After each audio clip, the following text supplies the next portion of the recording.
I think this is one of the important element of our policy. I want to say this, Puneet. The question of how do you want to transform the education, both at school as well as in the higher education side, and the need for the ability to have a broad spectrum knowledge, with of course not sacrificing the speciality that you need, which you to in some cases of education you call it as major, minor, and all that kind of a thing. But to us, it's very clear you need a more foundational capability which is broad-based, and you build your specialized capability on that from wide-based capability. That's the central point that we want to say. Why is the question you are asking.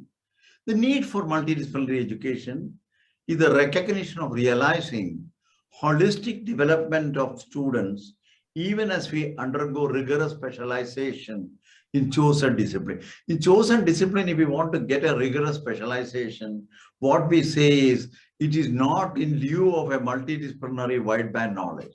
They go together. The ability to use the specialized knowledge is very much dependent on how broad is your totality of knowledge is. That is the point we have been saying.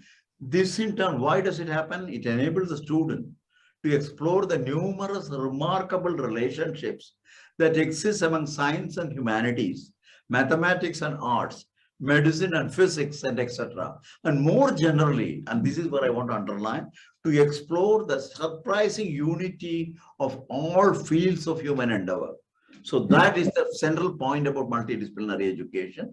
A comprehensive, holistic education develops all capacities of human beings: intellectual, aesthetic, social, physical, emotional, and moral in an integrated manner.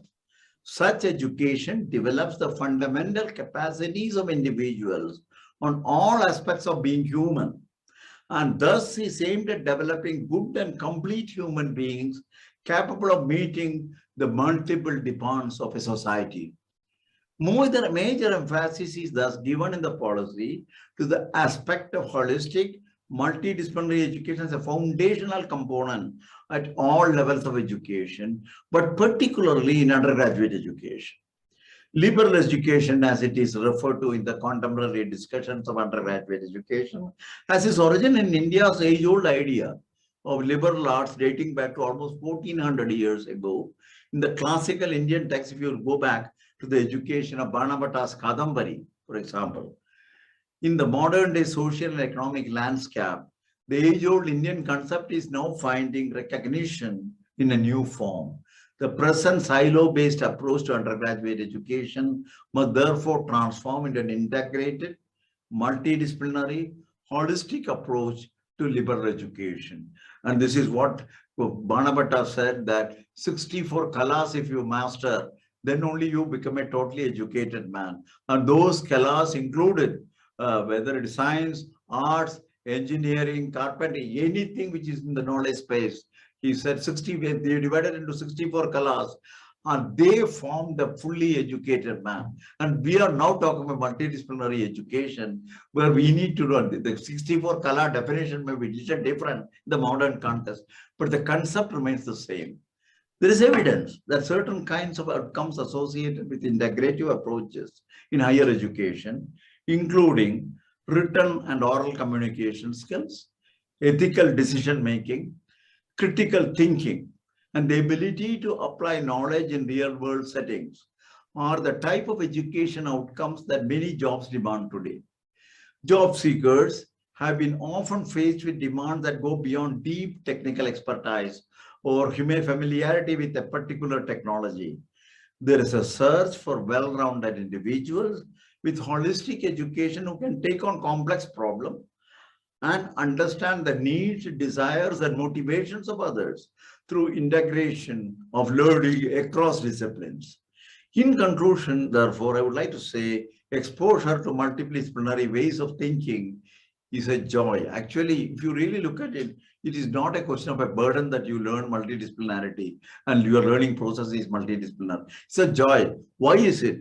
It is because, particularly for the youngsters, it is strongly associated with their holistic mental development. When their mental development has a certain trajectory, you try to jive that with the kind of multidisciplinary experience you give it to them. It's a very unique experience for them in terms of the joy of learning, joy of understanding, and so on. This is one of the important points.